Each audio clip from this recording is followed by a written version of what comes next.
저는 아침 이 시간에 스가랴서의 말씀을 좀 보고자 합니다. 스가랴서 12장의 말씀을 보겠는데요. 스가랴서는 예수님에 대한 예언이 참 많이 기록되어 있는 그런 장이라고 볼 수가 있습니다. 은 30에 예수님이 팔릴 것이라고 하는 말씀도 11장 13절에 그렇게 기록되어 있고요.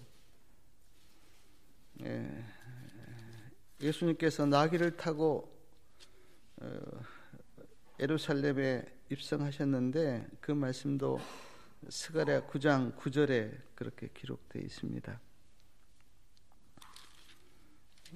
사람의 종으로서 예수님께서 사실 것이라고 하는 말씀도 스가랴 13장 5절에 그렇게 나와 있고요. 스가랴 6장 12절에는 그 순이라고 이름하는 사람이 여호와의 전을 건축하리라 그렇게 말씀하셨는데 여기에 순도 예수님을 표상한다 그렇게 말씀드릴 수 있습니다. 목자를 치리니 양이 흩어지리라는 그 스가랴 13장 7절 말씀도 예수님에 대한 예언이다 그렇게 볼 수도 있고요. 예수님에 대한 말씀이 많이 나와 있는 반면 저는 스가랴 12장 10절부터 13장 1절까지 말씀 속에서 그리스도인들의 경험을 저는 보게 됩니다. 죄인이 예수님을 알고 예수님을 만나서 어떤 경험을 하는가 그 몇 단계로 이렇게 나와 있는데 그리스도인의 경험에 대해서 이 아침 시간에 좀 생각을 해보고자 합니다. 스가랴 12장 10절에 보면 이렇게 되어 있습니다. 내가 다윗의 집과 예루살렘 거민에게 은총과 간구하는 심령을 부어주리니. 여기서 내가는 하나님을 가리킵니다. 하나님께서 다윗의 집과 예루살렘 거민, 예루살렘에 살고 있는 사람들 그렇게 볼 수가 있는데 오늘 우리로 보면 이 세상 모든 사람들 그렇게 볼 수가 있겠죠. 은총과 간구하는 심령을 부어주겠다 그랬는데 은총을 제가 킹 제임스 성경에서 찾아보니까 은혜라고 돼 있더라고요. 은혜를 부어주겠다. 그리고 간구의 영을 부어주겠다. 간구의 영은 성령님 그렇게 볼 수도 있잖아요. 그래서 은혜와 성령을 내가 하나님께서 부어주시겠다.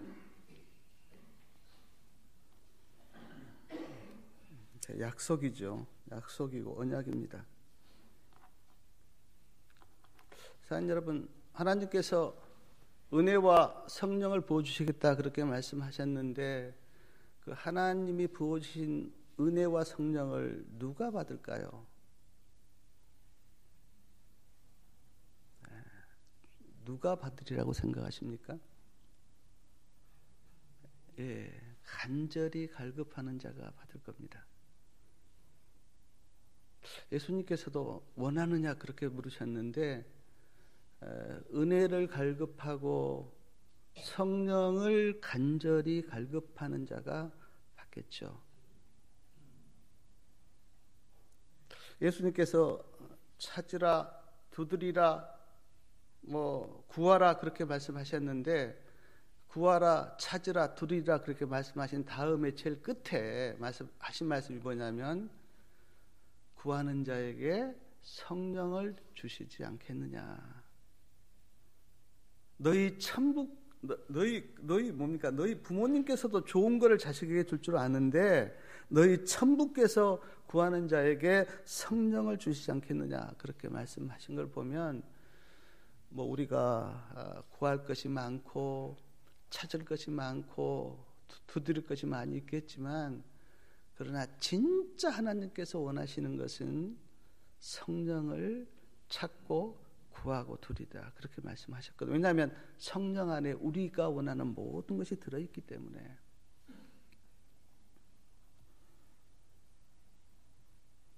그런데 이렇게 간절히 성령의 필요를 느끼는 사람이 누구리라고 생각하십니까?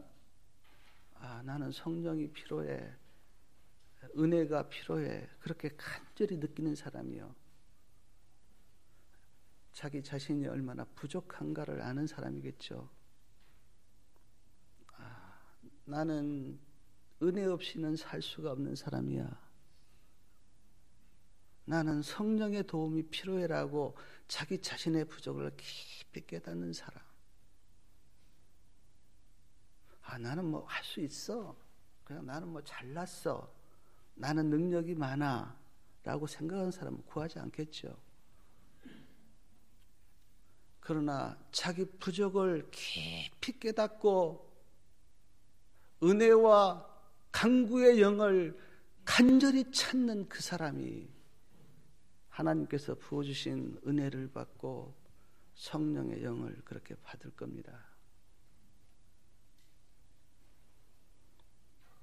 예언의 신에서 이런 말씀 보잖아요. 우리 예수님도 아침마다 하늘 아버지 앞에 나아가서 하루 동안 살 수 있는 능력과 은혜를 예수님도 받으셨다고. 예수님이 그렇게 하셨다면 저와 우리 성도님들이야 뭐 두말할 필요가 없겠죠. 저도 많은 시행착오와 경험을 해봤는데, 그리고 깨닫는 게 하나가 뭐냐면 결코 내 의지와 내 능력으로는 그리스도인의 삶을 살 수가 없구나. 그렇게 느꼈기 때문에 주님의 은혜가 필요합니다. 주님, 저에게 은혜를 주십시오. 성령의 능력이 저에게 필요합니다. 성령의 능력을 주십시오. 그렇게 구할 수밖에 없는.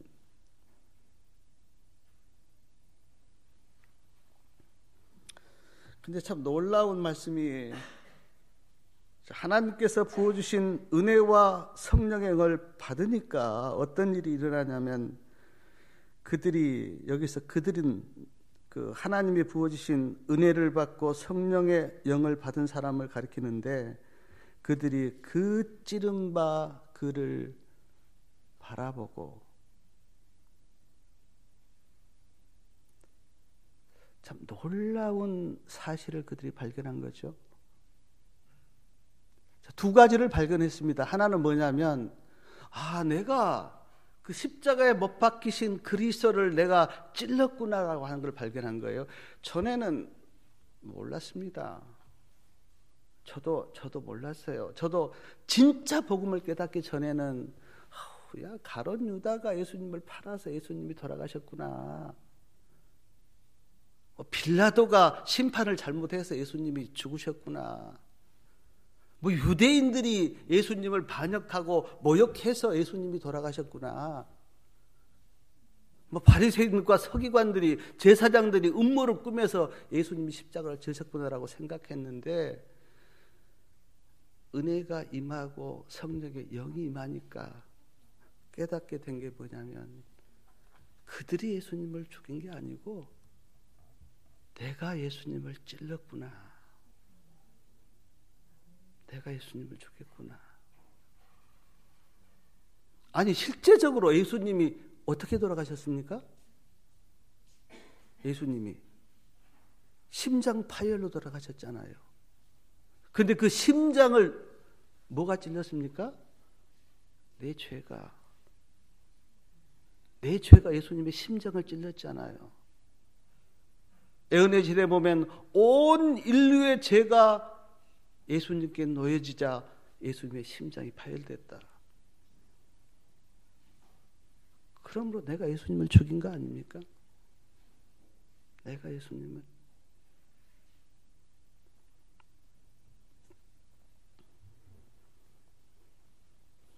우리가 다 죄인이에요.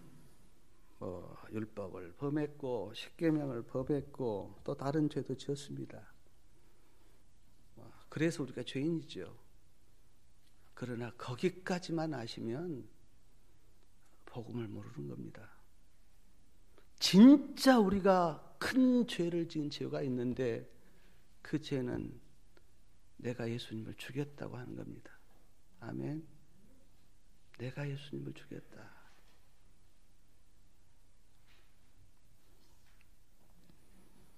은혜가 부어지고 성령이 부어지기 전에는 결코 이성적으로나 지식적으로 알 수 없는 깨달음, 그 놀라운 사실.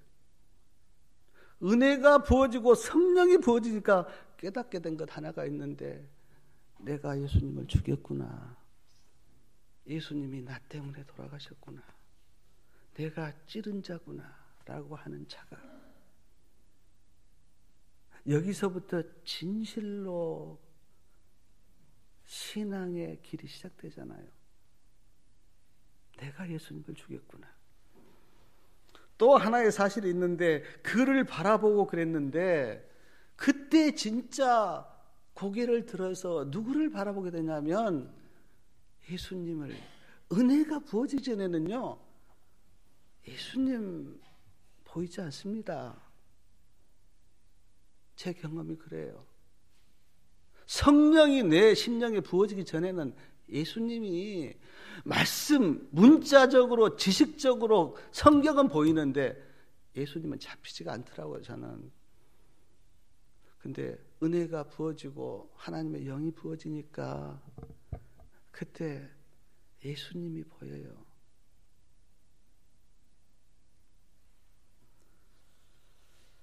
전에는 저도 내 자신을 바라보고 살았고요. 내 야망, 내 꿈, 내 계획을 바라보고 그렇게 살았고, 그리고 어쩔 때는 세상이 보이고.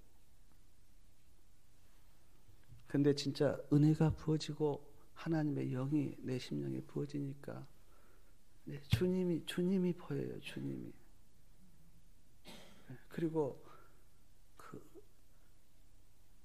어떤 조그마한 일이 딱 있었을 때 그때 예수님을 바라보게 돼요. 너무나 단순한 이야기죠. 아, 예수님 바라봐라. 우리가 수백 번 들었고 수천 번 알고 있는 말씀인데, 그래서 사랑하는 여러분, 진짜 은혜가 부어지고 성령이 부어지기 전에는 이 일이 잘 안 됩니다. 저는 한 가지 경험을 제가 어떻게 할 수 있냐면, 이스라엘 백성들이 광야를 가다가 불평하고 원망할 때 이제 놋뱀이 에어내신에 보니까 하나님의 은혜가 걷어지니까 그 불뱀이 들어와서 물었잖아요. 원망하고 왜 우리를 구원했습니까? 그렇게 원망하니까 에어내신에 보면 하나님의 은혜가 걷어졌다 그래서 잠깐. 그러니까 이제 불뱀들이 와서 이제 물었습니다. 막 불뱀에 물린 사람들이 막 열이 막 많이 난다 그래요. 그 뱀에 물리면 막. 그래서 불뱀이라고 하는데 막 열이 나서 막 죽어가니까 뭐 모세를 찾아가서 그들이 아니 빨리 하나님께 어떻게 하면 살 수 있는지 좀 하나님께 가서 방법을 좀 구해오라고. 그래서 모세가 하나님께 간절히 기도했는데 하나님의 그 응답이 뭡니까? 그 장대에 높이 놋뱀을 달아서 그 쳐다보면 산다고. 얼마나 단순한 이야기입니까?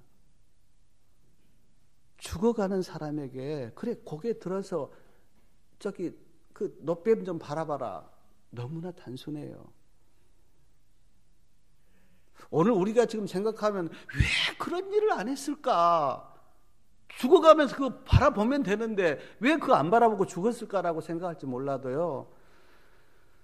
사랑하는 여러분, 은혜가 임하지 않고 하나님의 영이 임하지 않으면 예수님 안 바라봐집니다.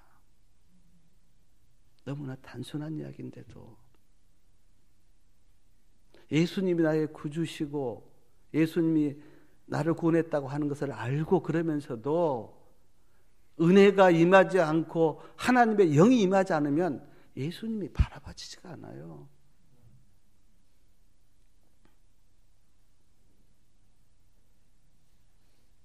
저도 부족하지만 안수받은 목사 아닙니까? 제가 지금도 기억나는 게 여기서 안수를 받았을 때 저하고 우리 박용수 목사님하고 현 목사님하고 세 분이 이렇게 안수를 받았는데 그때요 너무너무 가슴이 막 뜨겁고 진짜로 뭐 완전히 내가 거듭난 것처럼 그런 경험을 그때 했는데 얼마 가지 못해서 넘어지더라고요. 예수님이 보이지 않는 거예요. 말씀은 보고 기도하고 교과 공부하는데 특별히 가정에서 예수님이 안 보이는 겁니다. 내가 특별히 성미 엄마를 대할 때 예수님이 내한테 안 보이는 거예요. 감정적으로. 그때 제가 깊이 내가 이거 신앙을 잘못하고 있는 건 아닌가. 왜 내가 어떤 순간에 그때 예수님을 바라보지 못할까라고 내가 깊이 그때 깨닫게 하면서 내가 이게 신앙 잘못하고 있다. 뭔가 내가 신앙이 잘못되어 있다.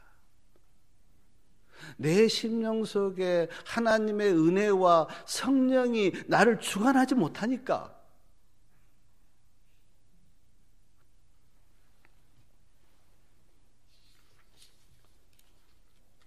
근데 오늘 말씀 보십시오.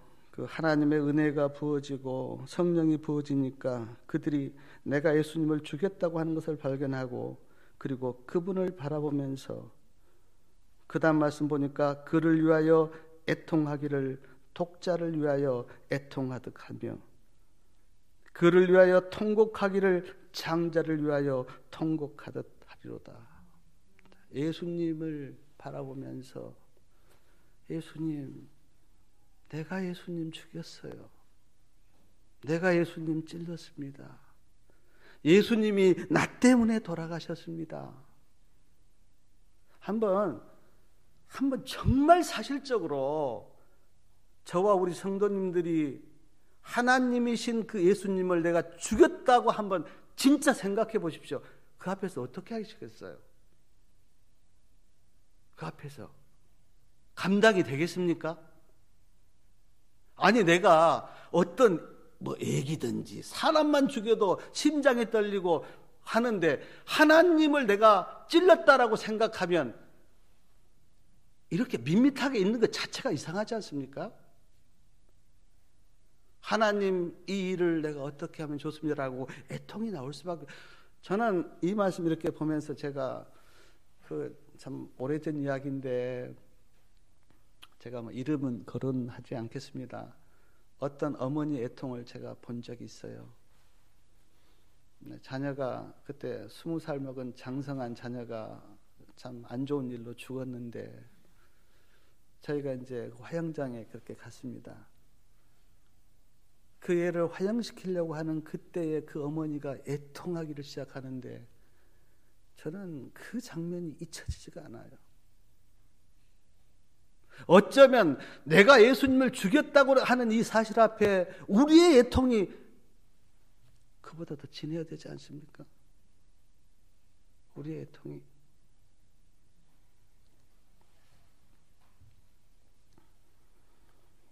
11절에 한 예가 나와요. 그 11절 말씀 좀 보시겠습니까? 그날에 예루살렘에 큰 애통이 있었으니 무기또 골짜기 하다드림몬에 있었던 애통과 같을 것이라. 무기또 골짜기 하다드림몬에서 어떤 일이 있었습니까? 말씀을 아시겠지만 그때 어떤 일이 있었어요? 요시야 왕이 애굽 군대와 싸우다가 죽었습니다. 무기또 골짜기 하다드림몬에서. 제가 보니까 이 활에 맞아서 부상을 당했는데 얼마 있다가 죽었어요. 이스라엘 백성들이 요시야 왕은 굉장히 좋아하는 왕이었어요. 존경하고. 근데 자기 왕이 죽었다고 하는 소식을 이스라엘 백성들이 듣고, 제가 안 봐서 모르겠지만 성경에 보면 아주 애통했다 그랬어요. 그러지 않겠어요? 자기들이 섬기는 왕이 돌아가셨는데 얼마나 애통하겠습니까? 근데 그 애통을 지금 이 이야기를 하면서 정말 예수님을 내가 죽였다고 하는 것을 은혜를 받고 성령을 받고 깨달으면 이런 애통이 나올 것이다.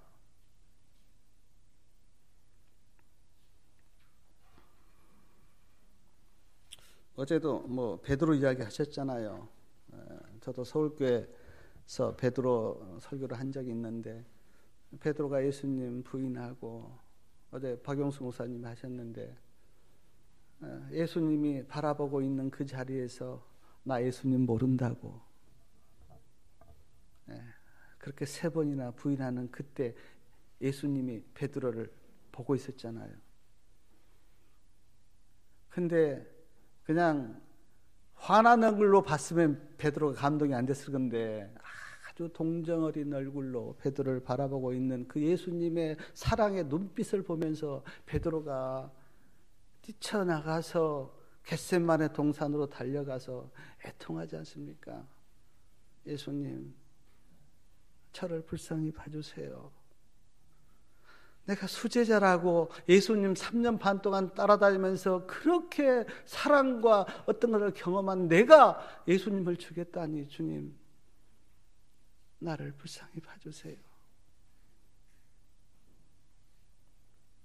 사랑하는 여러분, 우리가 신앙생활 하면서 저도 참 연약한 사람인 것 같아요. 막 사람들 앞에서 내 체면 챙긴이라고 주님 부인하고 신앙 안 한 척 하면서 그럴 때 있었거든요. 근데 그 자리를 떠나서 집으로 돌아오는 길에 마음에 애통이 있어요. 예수님, 내가 사람들 앞에서 예수님을 증거하지 못하고 그렇게 온 것 주님 용서해달라고. 저는 베드로가 순교할 때 예수님, 나 예수님처럼 똑같이 못 죽어요, 나를 거꾸로 못 박아달라고 한 베드로의 심정을 저는 조금 이해합니다. 베드로가 왜 그런 말을 했을까?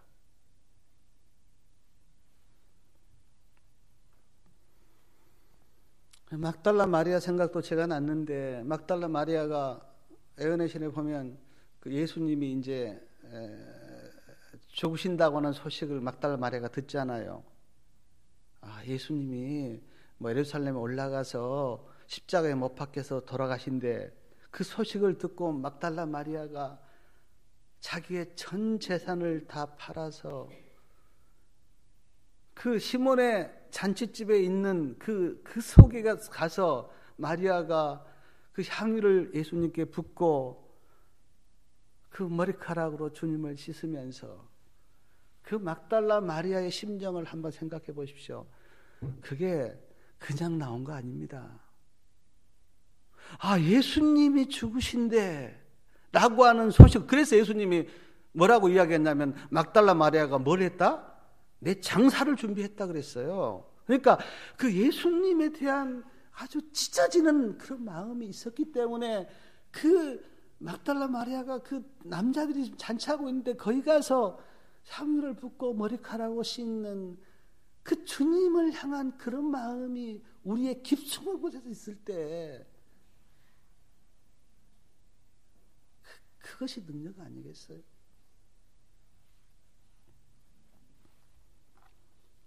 저는 성경에서 2가지 애통을 봐요. 하나는, 한번 성경 보시고 예언의 신에 보시면 2가지 애통, 하나는 십자가를 바라보고 애통하는 그 애통이 있고, 하나는 마지막 날 자기들이 다 구원받지 못하고 죽을 것이라고 알면서 하는 애통이 있는데, 저는 이 2가지 애통을 제가 생각하면서, 진짜 우리가 십자가를 바라보고 애통하는 그 애통은 진짜 복된 애통이다.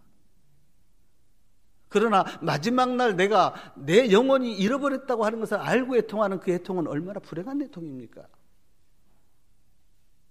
그래서 예수님이 애통하는 자는 복이 있나니 한 이유도, 정말 우리가 예수님 바라보면서, 이제 말씀에 나오는데 이 애통하는 자를 주님께서 어떻게 축복하시니 나와요, 뒤에. 근데 진짜 그 애통은 진짜 복된 애통이고 좋은 애통이고, 왜냐하면 그 애통은 놀라운 은혜로 그 애통이 바뀌어지기 때문에. 12절하고 13절, 14절 거기 말씀을 보면 이제 계속 반복되는 말씀이 나오는데 온 땅 족속이 따로 애통하되 다윗의 족속이 따로 하고 그 아내들이 따로 하며 나단의 족속이 따로 하고 그 아내들이 따로 하며 레이스의 족속이 따로 하고 그 아내들이 따로 하며 시므이의 족속이 따로 하고 그 아내들이 따로 하며 모든 남은 족속도 각기 따로 하고 그 아내들도 따로 하리라. 따로를 제가 세보니까 11번이 나오더라고요. 따로. 다윗의 족속은 누구를 가리킵니까? 왕족들이요. 나단의 족속은 누구를 가리킵니까? 선지자요. 레위의 족속들은요, 제사장이요. 시므이의 족속들은 아마 평민일 겁니다. 그들이 왕도, 선지자도, 제사장도, 평민들도 나와서 따로따로 애통을 시작하는 겁니다. 왜냐하면 그들에게 하나님의 은혜가 임했기 때문에, 그들에게 성령이 임했기 때문에. 저는 이런 모습들을 성경에서 보면서 정말 우리 교회와 우리 성도들이 어른부터 어린아이까지 따로따로 주님 앞에 나가서 애통한다면 우리가 얼마나 복된 사람들일까.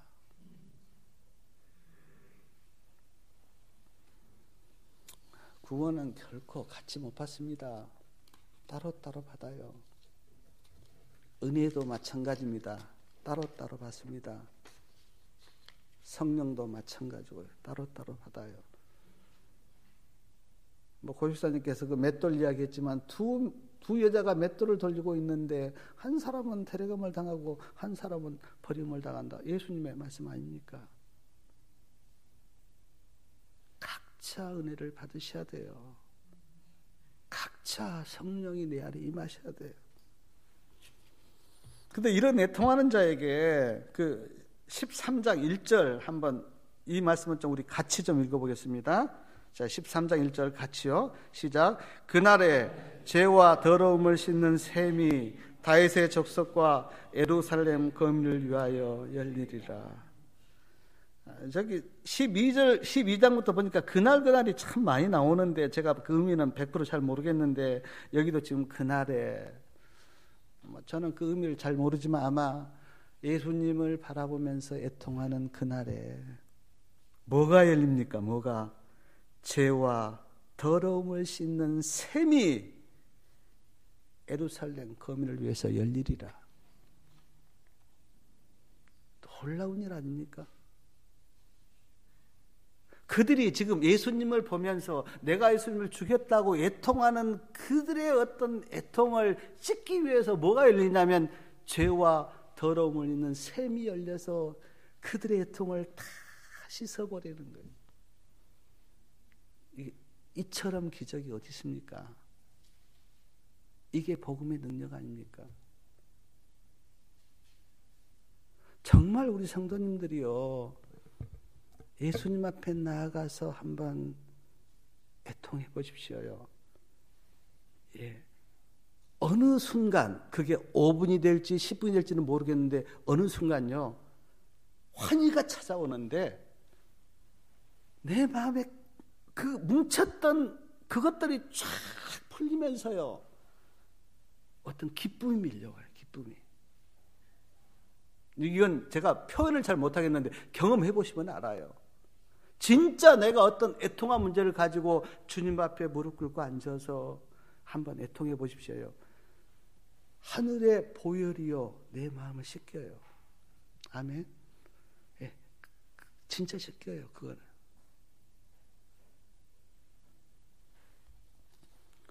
제가 그 죄와 더러움을 씻는 셈이 열려서 씻겼다고 하는 말씀을 이렇게 제가 묵상하면서 그리고 설교를 쓰면서 참 여러 생각이 났어요.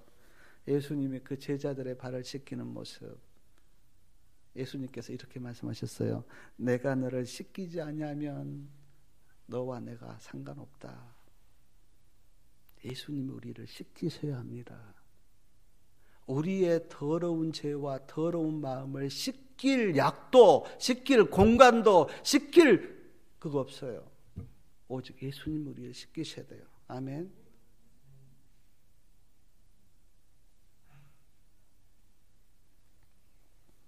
시대에서 많이 보니까 예수님이 그 제자들의 발을 씻기실 때 진짜 예수님이 씻기시기 원하신 거는 발이 아니고 뭐였다?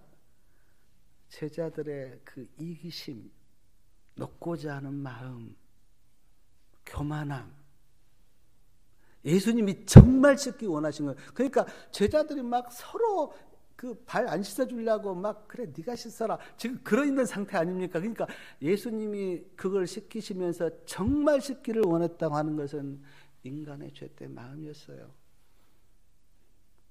그런데 에르네시를 제가 읽어보니까 가룟 유다를 제외하고는 제자들의 마음이 다 씻겨졌다. 그렇게 기록되어 있더라고요. 가룟 유다는 거절한 거죠. 그냥. 우리도 예수님이 아무리 우리를 씻기려고 해도 우리가 그것을 거절하면 예수님도 어떻게 못하죠. 그러나 내가 원하면 예수님이 우리를 씻길 수 있고 예수님이 우리를 씻길 때 그때 내 마음속에 사랑하는 여러분 뭐 수양하고 뭐 도 닦고 안 됩니다. 정말 보혈이 나를 씻겨야 돼요. 아멘. 보혈이 나를 씻기셔야 돼요. 그래야 씻김을 받을 수가 있어요. 모세가 그 제사장으로 임명된 그 아론과 그 아들들을 씻겼는데 그 모세는 예수님을 표상하는 거 아니겠어요?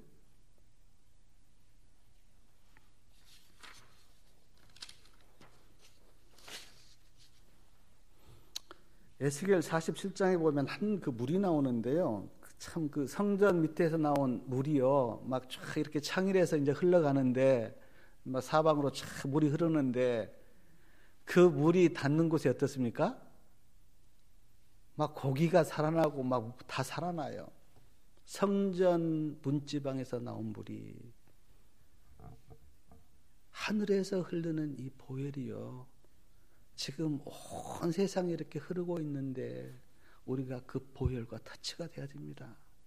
그래야 내 영혼이 살아요. 그래야 내 마음이 살고. 사랑하는 여러분, 저도 부족하지만 저는 우리 가운데 있는 다툼과 분열과 질투와 시기심을 볼 때 저는 주님께도 죄송하고 예수님 어쩌면 좋습니까? 인간의 마음을 씻기 위해서 복음을 가지고 이 땅에 오셨는데 그 예수님께 가지 못해서 씻김을 받지 못한 이 백성들의 그리고 저의 어떤 그 모습을 주님 보실 때 주님 죄송합니다.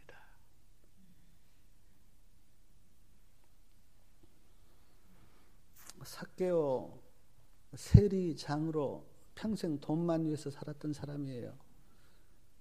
그때 삭개오가 예수님 집으로 모셔서 집에서 이렇게 뭐 대화를 나누고 뭘 했는데 삭개오의 마음이 싹 씻어지잖아요.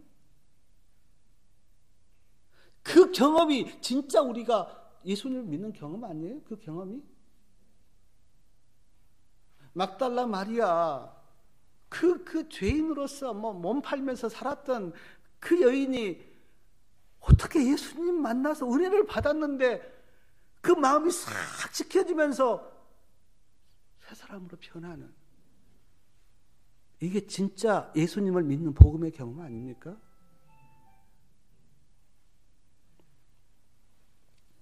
로마서 그 4장에 보면 믿음의 일을 이렇게 설명하면서 그 사도 바울이 아주 감동적으로 했던 그 로마서 4장에 보면 이제 믿음의 일을 설명하면서 불법의 사함을 받고 죄를 사함 받는 자는 뭐라 그랬습니까? 복이 있다. 근데 이 경험은요, 진짜 자기가 경험해 본 사람은 경험을 알아본 사람은 이 말씀을 이렇게 읽을 겁니다. 뭐 죄 사함을 받는 자는 복이 있도다. 근데 진짜 경험을 한 사람은 그렇게 못 읽습니다.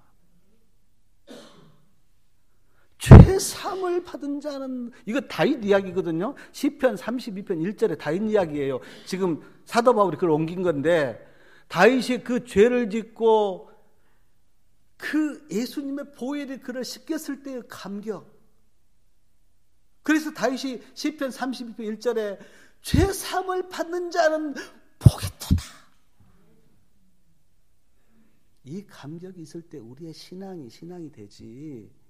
이 감격 없이 밋밋하게 해보세요. 그 바리새인밖에 안 돼요. 형식주의자밖에. 이사야서에 보면 근심이 찬성으로 바뀔 거다. 슬픔이 희락이 될 거다. 애통이 감사가 될 거다. 그런 말씀 나오는데 그 의미가 뭐냐면 이 경험을 하면 그렇게 돼요. 이 경험을 하면요. 내가 예수님 죽였다고 애통하면서 주님 앞에 나가서 그렇게 할 때 보혈이 나를 씻기는 경험하면요. 그때 슬픔이 기쁨으로 변하고요. 애통이 감사로 변해요.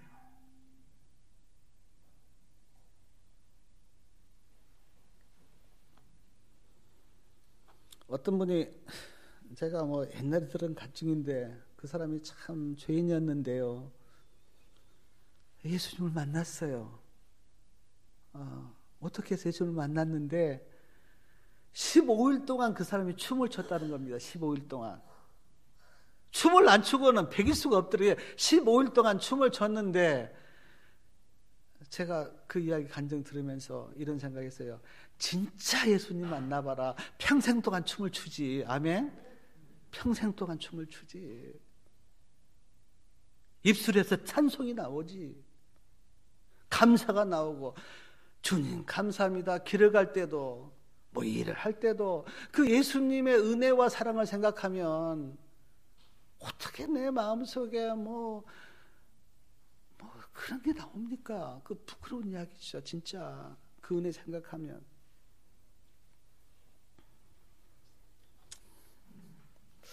저는 복음을 제가 이렇게 사도 바울이 고백했던 그 고백에 비하면 저는 복음을 이제 조금 맛본 사람인데 제가 조금 맛봐도 제 입술에서 예수님 나 평생 동안 주님 찬양하고 싶어요. 주님께 감사하고 싶어요.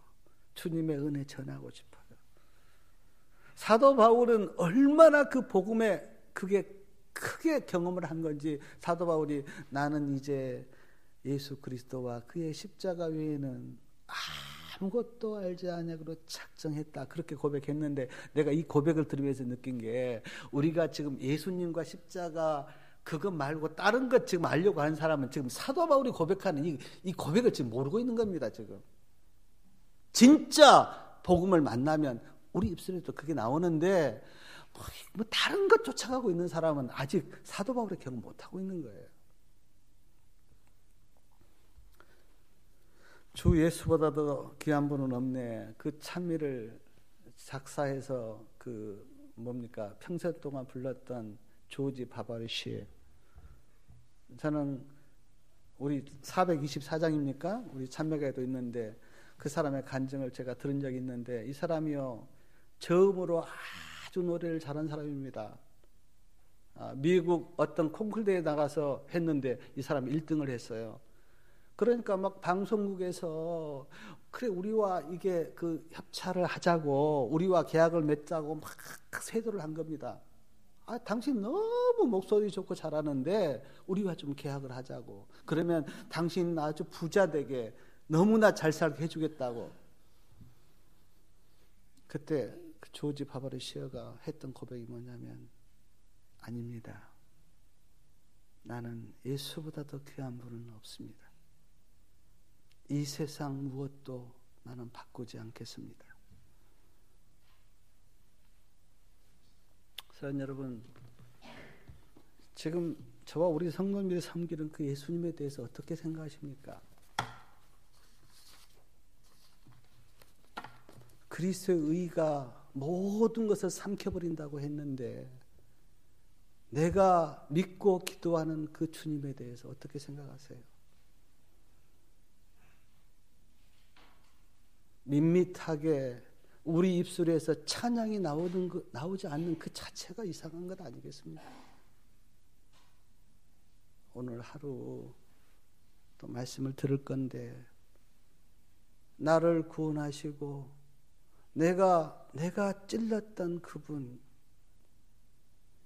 그분이 어떤 분인지, 그분이 누구신지, 그분과 내가 지금 어떤 관계에 있는지 깊이 생각해 보시고 성도님들의 심령 속에 예수님의 은혜로 채워지기를 바랍니다. 예수님이 나를 삼켜버리는 그리스도의 의가 나의 모든 것이 되는 그 은혜를 꼭 누리시고 저와 우리 성도님들의 삶 속에 어떤 감사와 기쁨과 찬양과 은혜가 그렇게 나오는 그런 행복하고 기쁜 생애를 사시기 바라면서